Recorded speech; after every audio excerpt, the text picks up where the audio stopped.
irritación brusca, que entonces zonas fijas como el mesenterio, el meso del hígado o del bajo, por ejemplo, son zonas justamente, son los primeros en desgarrarse. Es por eso que el trauma cerrado. Ahí está, la pareja dinámica. Es por eso que justamente es el vaso uno de los órganos que más está asociado a problemas de trauma cerrado, ¿verdad? Podemos tener lesiones por hiperpresión, o sea, un momento de aplastamiento, aumento tanto de la presión por un golpe directo o por un aplastamiento, por una onda expansiva que hace que termine lesionando esos órganos. Y como pueden ver, los órganos más vulnerables y los más frecuentemente comprometidos en un trauma cerrado van a ser el hígado por su tamaño, el vaso y el riñón.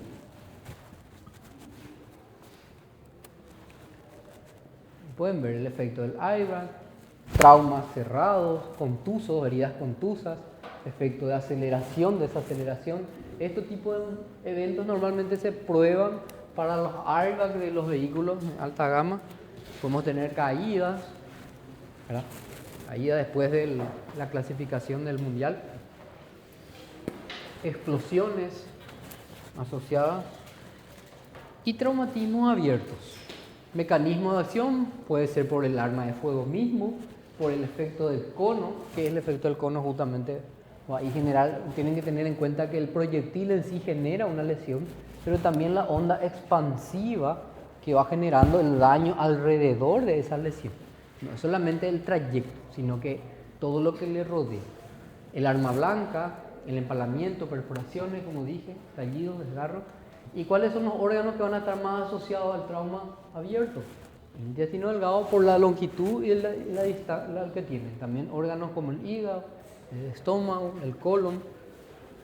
Entonces cuando yo tengo una imagen como esta, es muy normal que voy a tener el estómago ahí afuera, voy a tener asociado justamente un cuchillo tramontina, ¿verdad? Entonces, ¿qué es lo que idealmente tengo que hacer? No intenta realizar un diagnóstico de cuál es el órgano, o sea, inicialmente, sino determinar si existe o no la necesidad de una laparotomía.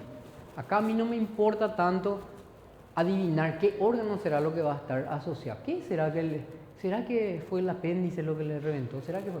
No, a mí lo que me interesa realmente es saber, ¿este paciente se tiene que operar o no se tiene que operar? Porque si no se tiene que operar, bueno, yo le puedo compensar al paciente, incluso puedo hacer una sutura. Si es que sale el epiplom nada más, le evalúo al paciente, hago una rafia, lavo, reintroduzco, cierro, exploro esa herida, miro, analizo, le envío contraste, le doy, intento provocar la irritación de ese intestino a ver si realmente reacciona o no para tomar la conducta si le voy a operar o no. Entonces, mis prioridades cambian. Y ahí entra a tallar el famoso ABCDE del trauma. ABCDE, hay una X que lo que trata de hacer interpretar las actualizaciones es que, ¿qué cosa? Que si existe un sangrado de importancia, de tamaña importancia, se priorice primeramente ese sangrado porque si no, no hay paciente. Pero asociado normalmente a las vías aéreas, control del cuello cervical, respiración, control de hemorragias, circulación, la parte neurológica y la exposición. Posteriormente, eso es lo primario, lo primero que tengo que ver, el paciente vive, respira, no está tragando su paladar, no está tragando su lengua, está hablando, está respirando, analizar, compensar si mi paciente por alguna razón necesita intubarse o no necesita intubarse, ¿verdad? El GLAJO con relación a eso. Y empezar mi anamnesis. ¿Cómo fue que pasó? ¿De cuántos metros cayó? ¿Cómo fue que cayó? ¿Cayó sobre algo? ¿Chocó? ¿Tenía cinturón? ¿No tenía cinturón? ¿Tenía casco? ¿No tenía casco? ¿Era el piloto? ¿No era el piloto? ¿Era el acompañante? ¿Estaba atrás? ¿Estaba adelante? ¿Murió alguien? ¿No murió alguien? Entonces, eso es lo que tienen que analizar. Pues, posteriormente, asociar al examen físico. Corroborar si realmente irrita o no irrita. Defiende o no defiende. Y los métodos auxiliares de diagnóstico. Esos métodos auxiliares de diagnóstico, lo más sensato posible, tratar de optimizar. Para el cráneo, si hubo pérdida de conciencia, tomografía. ¿Buscando qué cosa? Sangrado. Porque eso puede explicarse. Un accidente, le reventó la cabeza, está sangrando, hay un hematoma en esa región. No vamos a hablar de traumatismo cráneoencefálico, vamos a ver una clase luego de eso, entonces no me apuro. Cervical, puede haber una lesión cervical. Si nosotros no colocamos un collarín cervical, corremos riesgo de qué cosa, de que el paciente tenga una lesión raquimedular y termine con una paraplegia. Torácico, ya vieron las enfermedades potencialmente mortales, ya hablamos de trauma torácico, no hace falta explicar demasiado por qué es importante una radiografía. Y pelvis, porque la pelvis también puede sufrir fracturas, luxaciones, ruptura de cabeza de fémur, se pierden muchos litros, volumen de sangre y el paciente termina justamente muriendo por un shock hipovolémico. Entonces, toda esa parte, medidas diagnósticas, terapéuticas básicas iniciales, que también le hacemos a estos pacientes, dependiendo si el gasgo le intubamos o no, pero habitualmente el paciente que tiene estos traumas va a tener una sonda nasogástrica para descomprimir la parte digestiva y una sonda vesical para controlar. A veces una vía central también. Entonces tenemos A, B, C, D, E. Apellido, control de columna cervical, circulación, control de hemorragias, problemas neurológicos y la exposición, desvestir, controlar justamente a nuestro paciente. Trauma cerrado, ¿cómo se divide el trauma abdominal? Así como el torácico, abierto y cerrado. Problemas de pared o problemas de víscera. Problemas con o sin lesión de la pared. Y los abiertos denominamos traumatismo penetrante o no penetrante. Para que justamente podamos ver con o sin lesión también de la víscera. Porque puede, como les dije, hasta un proyectil de arma de fuego puede terminar entrando dentro de la cavidad, pero sin generar una lesión a nivel visceral. Y eso muchas veces que se hace una laparotomía exploradora, se revisa de P a P, de A a la Z, todo el intestino para ver si no hay una lesión, se lava y se cierra. Como les dije, entonces, ¿qué es lo que necesitamos? La clínica, hacer un buen examen físico asociado al interrogatorio asociado al paciente, los métodos auxiliares y las medidas básicas de lo que le estaba mencionando.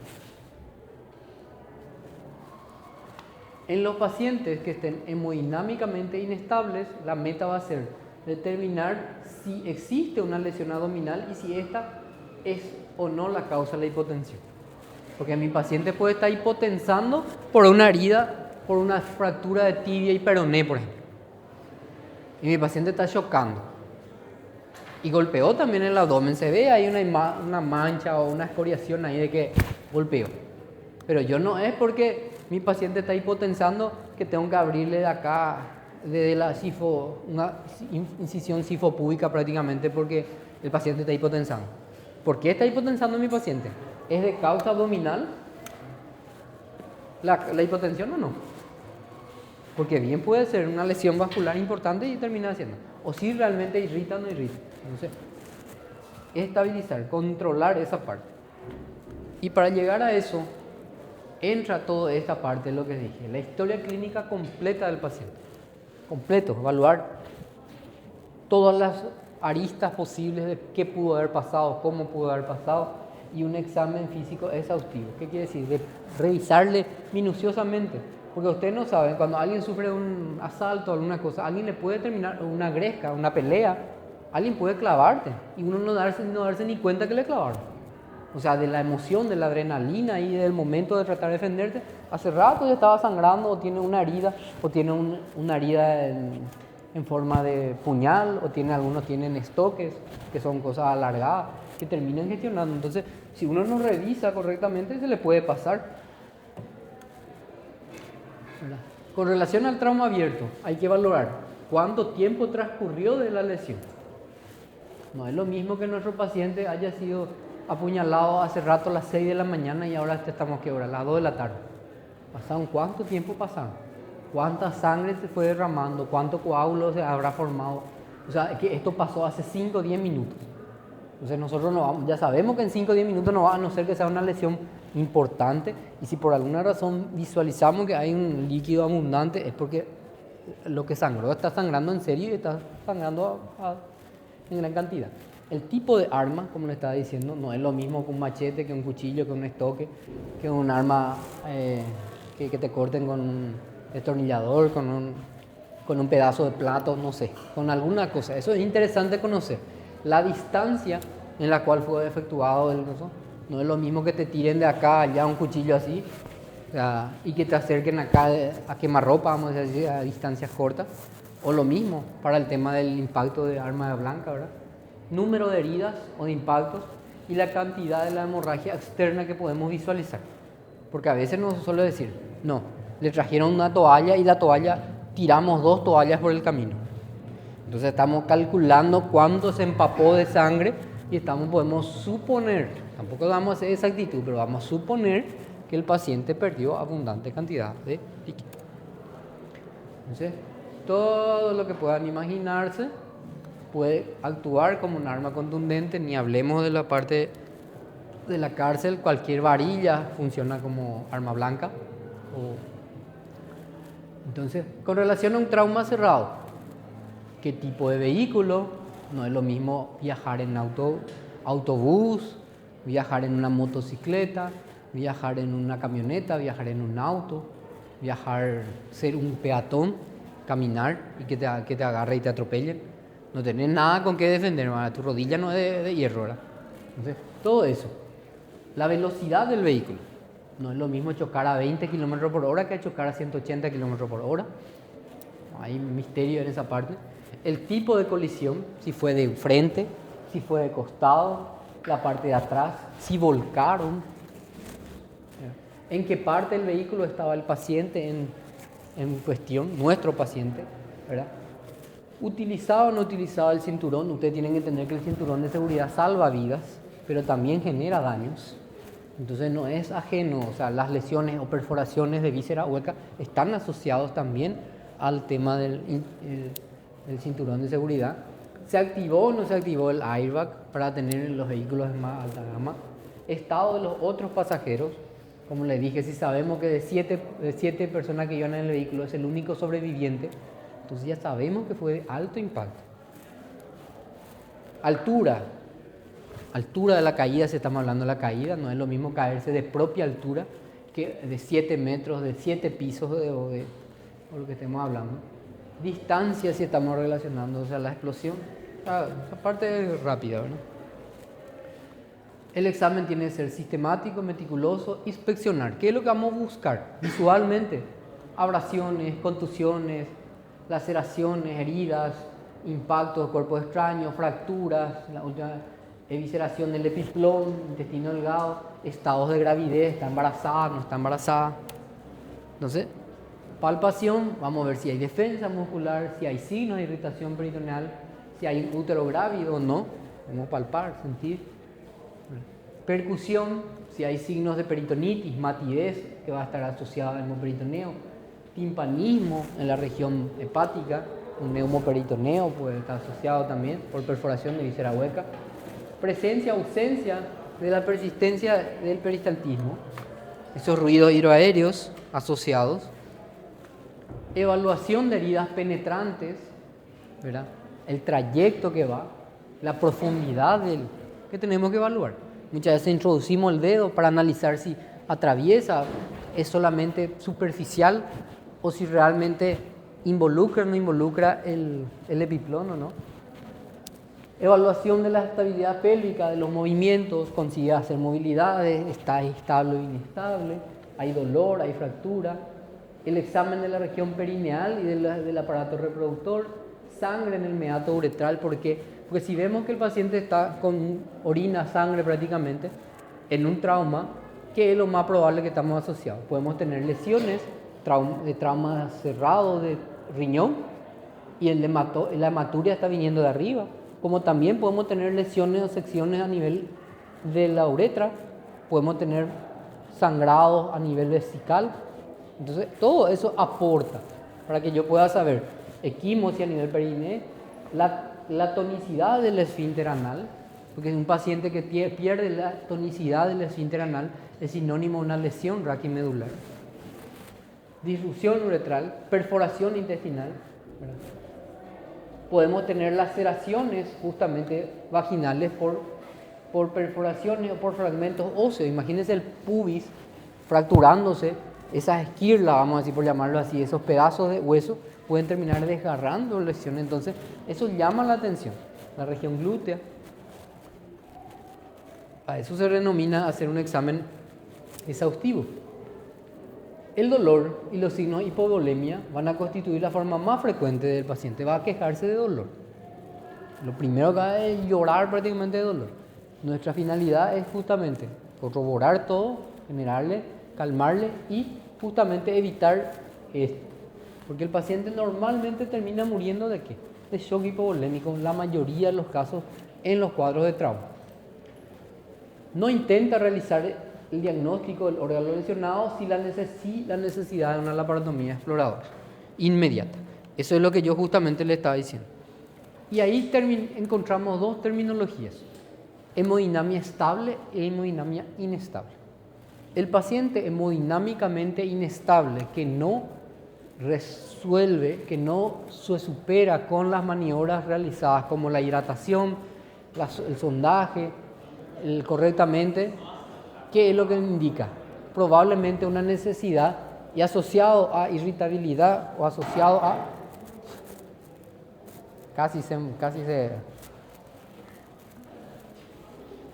para despertarse no me parece.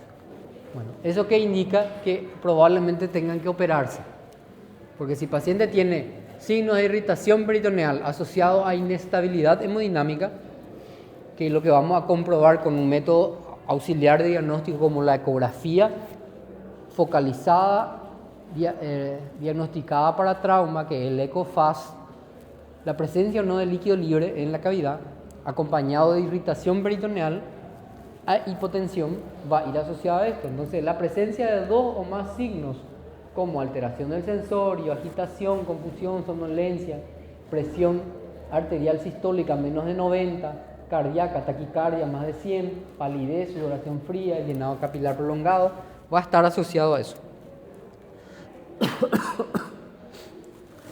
Bueno, los signos de irritación peritoneal durante el examen físico se vuelven casi nulos en pacientes que están bajo efectos del alcohol, sustancias psicoactivas o presenta traumatismo craneoencefálico y traumatismo medulares. Entonces, esos abdomen no aporta, no podemos decir, no, el paciente no se queja prácticamente. A ver, el paciente que está volado prácticamente vos le tocas, lo máximo que hace evita, te estira la mano, trata de sacar hasta ahí. Entonces no tiene un aporte como tal para decir, no es quirúrgico porque no irrita, si estamos bajo estas condiciones. Necesariamente tiene que ir asociado a un método auxiliar de diagnóstico. Y dentro de eso tenemos lo básico, un hemograma.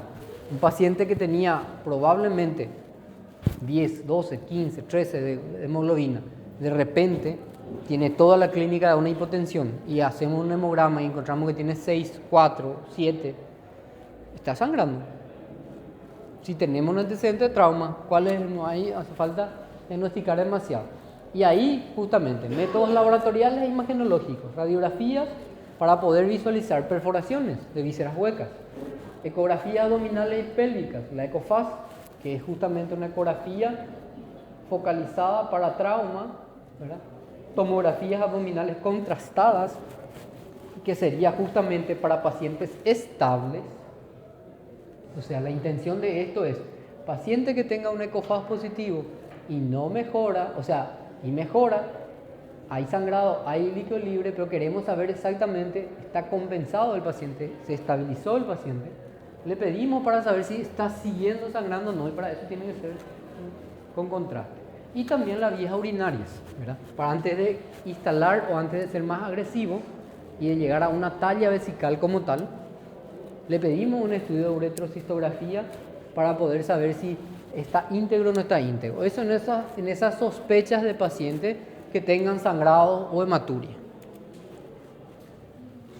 Bueno. Tipificación, porque lo más probable es que en algún momento vamos a tener que recibir transfusiones sanguíneas. Hemograma básico, amilasemia, principalmente en los traumas de alto impacto donde probablemente pueda haber lesión o traumatismos pancreáticos, entonces va a estar asociado a eso. Traumas renales, vamos a tener potasio aumentado por rhabdomiólisis, ¿verdad? Aumento de la creatinina, orina simple, pruebas de embarazo frente a sospechas, ¿verdad? En mujeres fértiles, y ante problemas judiciales donde hay antecedentes de accidentes y asociados a alcohol, normalmente la parte legal exige que se tenga que, si es que se cuenta, ¿verdad? Radiografía, triada radiológica, cervical, tórax y la parte pélvica, ¿verdad? El abdomen normalmente para buscar neum, eso es lo que uno asocia normalmente para encontrar. Ecofaz, tomografía y todo lo que estaba mencionando. ¿Qué visualizamos acá? El neumotórax, quiero decir el neumoperitoneo, signo de Pouchard.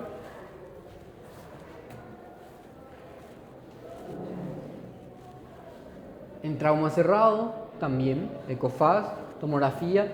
El lavado peritoneal diagnóstico es algo que cada vez más está en desuso, pero describe en la literatura, se utilizó bastante antes de la era pretomográfica y preecográfica, porque era un método bastante válido que prácticamente no tenía una contraindicación como tal.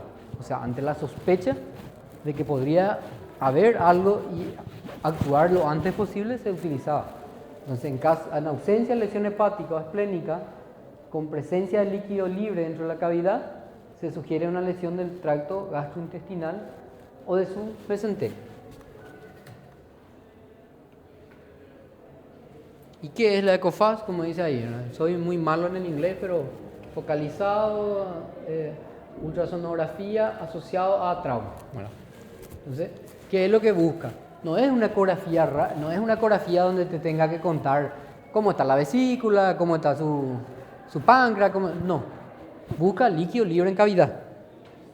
O sea, lo rápido que está buscando hace en la región periesplénica porque el vaso es lo principal.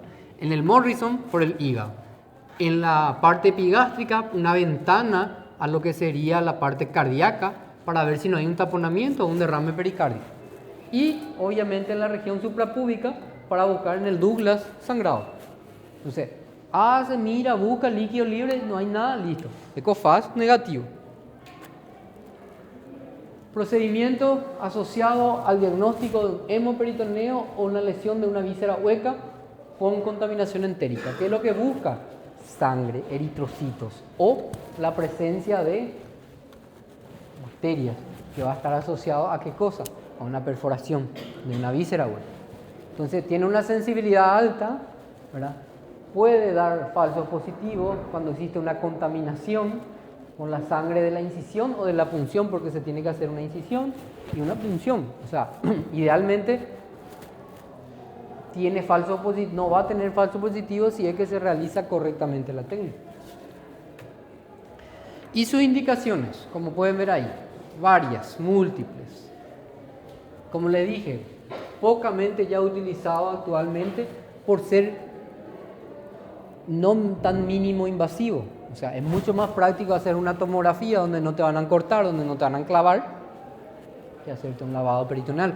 Pero eso no quiere decir que no tenga una finalidad o que no pueda hacer. Entonces, se hace una incisión, se colecta un catéter, el catéter se coloca dentro de la fosa fondo de saco de Douglas, se hace una infusión del suero, ¿verdad? Y posteriormente se pone boca para abajo por antigravedad para que vaya recuperando, vamos a decir así, ese líquido. Y ese líquido se envía a laboratorio para poder estudiar.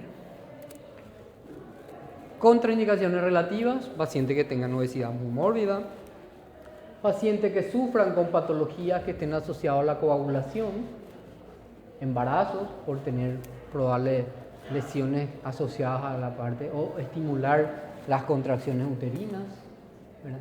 Operaciones abdominales previas, o sea, no tiene sentido porque esa cavidad se abrió, entonces es muy probable que va a estar asociado. Y prácticamente su única contraindicación absoluta es la indicación de la laparotomía.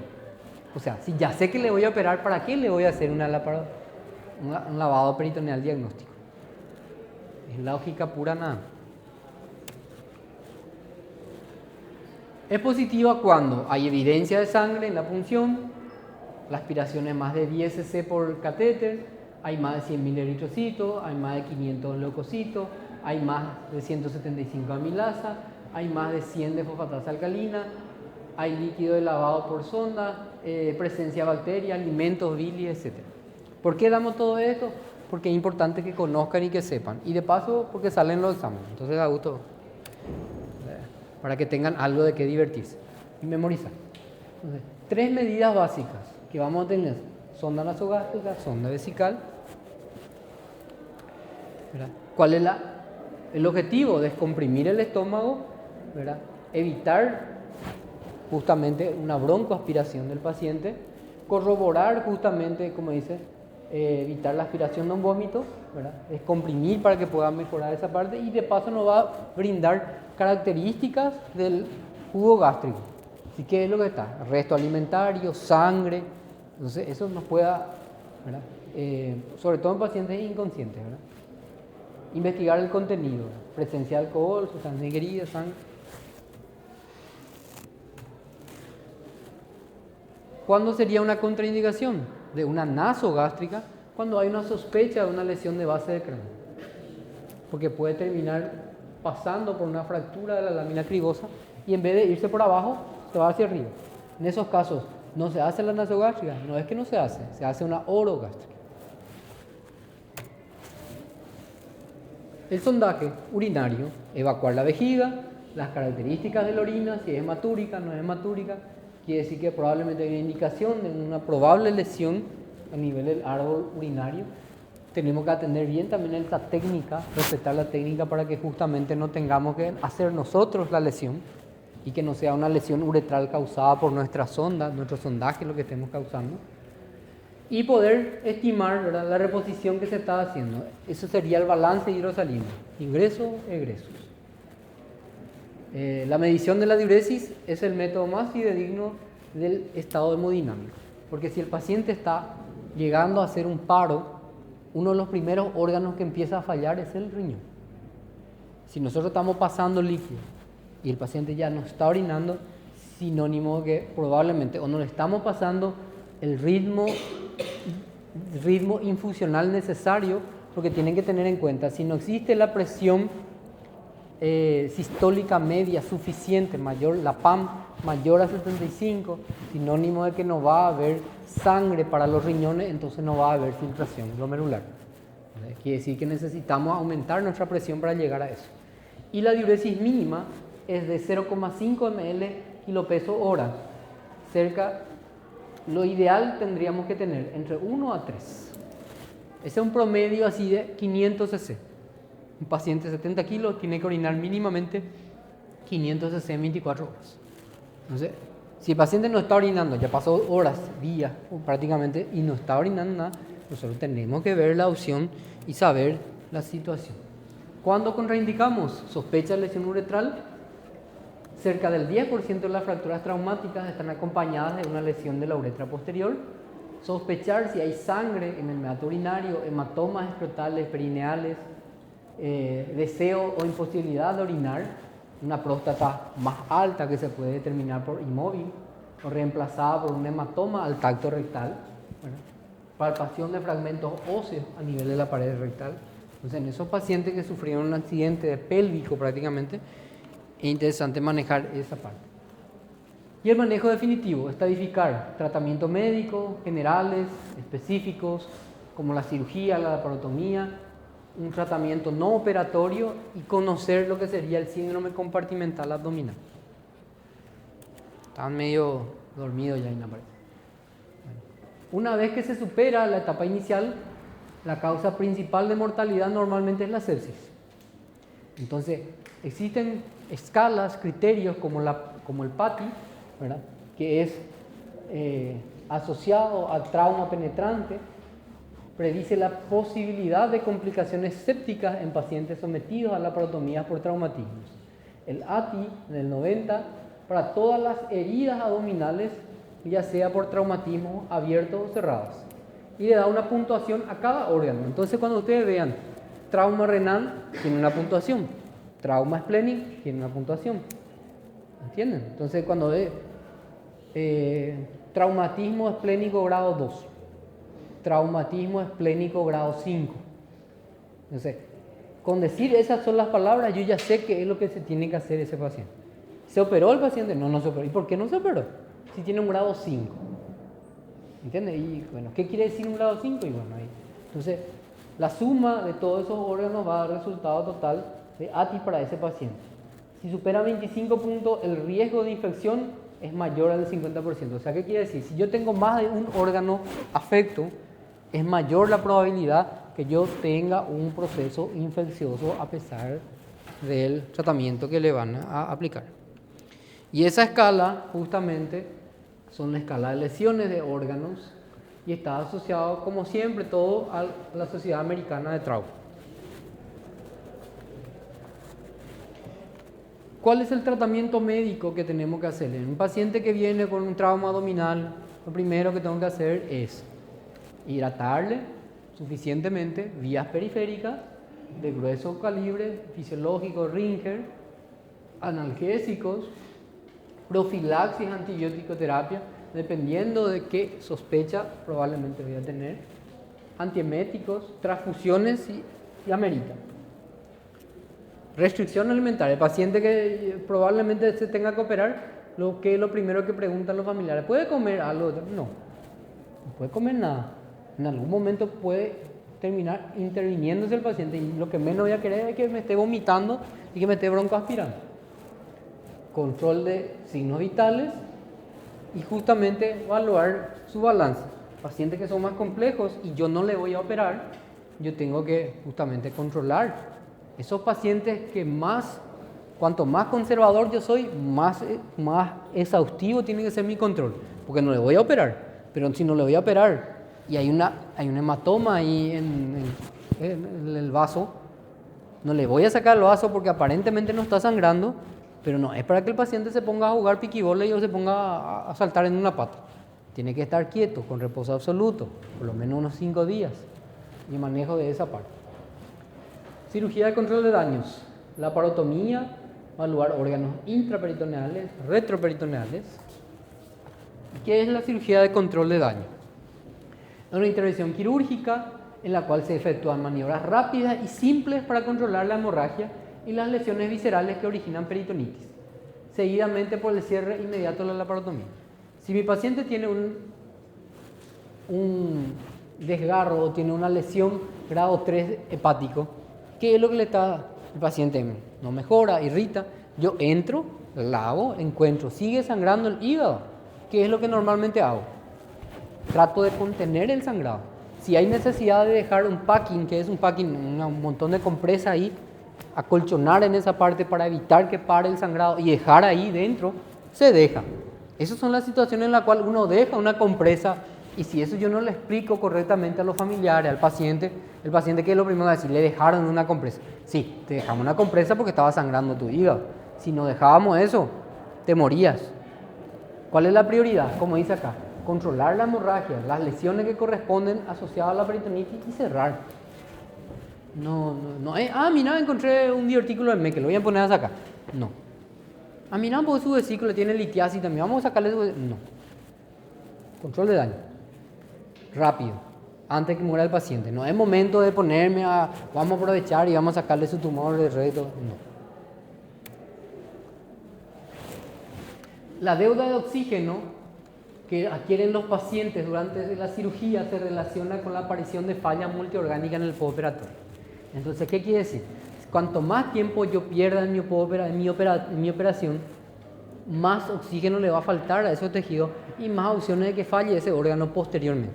O sea, la cirugía de control de daño no puede durar más de 30 o 40 minutos a reventar.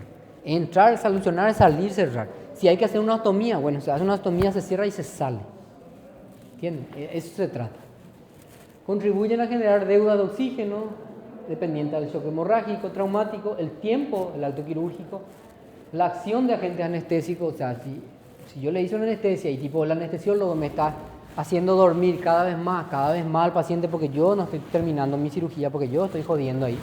Entonces eso va en contra del paciente. La pérdida continua de sangre, o sea, cuanto más sangre voy perdiendo, peor va a ser para el paciente. Y esa evaporación intraoperatoria que va a tener. Entonces, estas intervenciones se reducen a rápida exploración abdominal, identificar las lesiones, colocación de taponamiento, los packing en los lugares de sangrado, hígado, pelvis, pinzas como clamp en las lesiones del intestino. Muchas veces el paciente está tan mal que está por parar, que muchas veces uno tiene que dejar una pinza, pinzado por el intestino, y cerrar y dejar la pinza, y posteriormente entrar cuando haya paciente otra vez. Porque ¿de qué me sirve a mí decir que hice una sutura, una anastomosis espectacular y no hay paciente? Yo le voy a decir al familiar, se murió tu paciente, pero qué bien que me quedó la sutura. No. Espectacular me quedó. No querés ver la foto cómo se quedó churrito el intestino. O sea, no le sirve eso al paciente. Bueno, indicaciones preoperatorias, algunas de estas: hipotermia, coagulopatía, acidosis, transfusiones de más de 10 volúmenes de sangre, arritmia severa, fallas. Entonces, el touch and go, como dice su nombre, esa palabra conocen bien, touch and go, es una laparotomía rápida donde se hace un control, identificación de lesiones, control de la contaminación y ya prácticamente la reanimación es inútil. No hay mucha vuelta que dar. Ya como tratamiento definitivo, se presenta en el 35 o 45% de los casos, tiene una alta mortalidad, mayormente está asociado a fallas multiorgánicas, vuelve a sangrar, genera abscesos, necrosis hepática, por isquemia, a veces se resecan porciones donde no se controlan bien los vasos que se están ligando, ligamos parte de la mesentérica prácticamente y todo ese segmento intestinal se fue a la mierda. Entonces, síndromes compartimentales por aumento de la presión intraabdominal y obstrucciones intestinales que están asociadas. Y posteriormente una laparotomía definitiva, traumas cerrados con lavado peritoneales positivos, hipotensión persistente a pesar de una adecuada resucitación, datos clínicos de peritonitis. O sea, paciente tiene signo clínico de peritonitis, irritación peritoneal, no hay mucha vuelta que dar. Paciente no mejora su hipotensión a pesar de, ya le pasamos 4 litros de suero, doctor, no mejora su presión, está sangrando. Paciente que tiene un lavado peritoneal o ECOFAST positivo asociado justamente a nuestra hemodinamia inestable. Hipotensión con una herida de arma blanca penetrante, sangrado estomacal por recto debido a un trauma penetrante. Ya sabemos que hay una lesión, está saliendo sangre por ese lado. Herida por arma de fuego que involucra cavidades peritoneales, retroperitoneales, vasculares, viscerales. Indicación de estudios radiológicos, o sea, clínicamente yo no encuentro nada con él, pero tiene neumoperitoneo, pero hay por tomografía, hay fuga del contraste, ¿verdad? Entonces nosotros podemos ver justamente lesiones vesicales, del pedículo renal, del parénquima visceral, del hígado, hay extravasación de contraste, se llama eso, dan en imágenes. Entonces, no hay mucha vuelta que dar, sigue sangrando. Y ahí tenemos diferentes trauma hepático, esplénico, gástrico, duodenal, pancreático, hematomas retroperitoneales. Y situaciones especiales, como le dije, ¿verdad? Un tratamiento no quirúrgico, observación, expectación armada y asociado a esto que es el síndrome compartimental. Puede ser por un edema, es normalmente por eso que muchas veces no se cierra de entrada, a veces se cierra solamente la piel y se coloca una prótesis plástica para volver a entrar a lavar, volver a mirar una segunda mirada, un second look, dentro de 48 horas. Por el edema del intestino retroperitoneal, asociado a injurias por reperfusión, característico del shock hipovolémico, y a tratamiento a volúmenes cristaloides administrados para la resucitación. A veces exageramos la cantidad de líquido que le enviamos y generamos un edema justamente de la pared. Taponamiento en lesiones hepáticas severas o hemorrágicas, retroperitoneales por fractura. Entonces, puede asociarse justamente a eso. Hemorragias de cualquier causa, dilataciones intestinales asociadas a ilios postoperatorios. Estos suelen ser sus causas. ¿Qué es lo que pasa? Hay un aumento en la presión intraabdominal por encima del rango normal y produce diferentes cambios a nivel renal lateral, cardiovascular, respiratorio, hepático, y eso es lo que nosotros normalmente asociamos. Lo normal es que esté entre 5 a 7 en una persona de reposo, acostado, y cuando supera el nivel de 11 milímetros de mercurio, justamente ya tenemos una escala de 1 al 4. Y podemos tener un grado 1, un grado 2, un grado 3 y un grado 4, mayor a 25. Y esto está asociado justamente a descompresiones quirúrgicas a partir del grado 3 y una reexploración probablemente asociada, con incisiones a veces de descarga o tener que dejar abdómenes abiertos. ¿Cómo normalmente se controla la PIA? Se puede conectar por la parte vesical o se puede controlar también por la parte de la vía central, ¿verdad? Tratamiento: la parotomía descompresiva, explorar la cavidad, identificar cuál es la causa, dejar el abdomen abierto, una bolsa de Bogotá, mandar a terapia con Civaco, ¿verdad?, que es una aspiración continua, lavado abdominales periódicos, corregir posteriormente corregir la pared abdominal. ¿Y qué es lo que vamos a tener? Un tratamiento no quirúrgico, no operatorio también, como mecanismo de tratamiento. No a todos vamos a cortarle.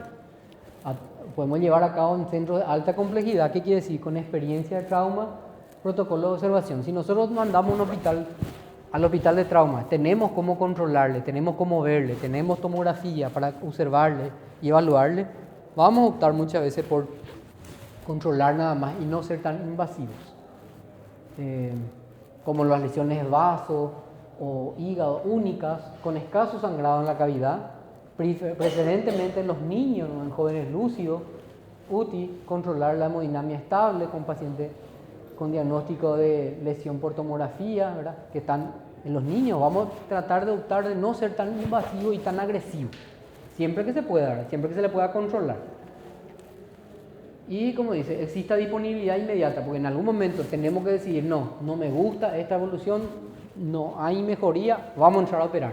Entonces tiene que haber quirófano. No podemos optar por al final queremos operarle y ya no podemos operar, ¿no? Eso es lo que dice expectación armada. Y como dice ahí, debe interrumpirse cuando el paciente requiere una transfusión sanguínea, una taquicardia que antes no existía, ahora hay, o hay signos de peritonitis. Eso puede ser al tercer día, segundo día, cuarto día. No tenía eso y ahora empezó a tener. Y la diapositiva que tanto quieren ver. Bueno. Ahora sí.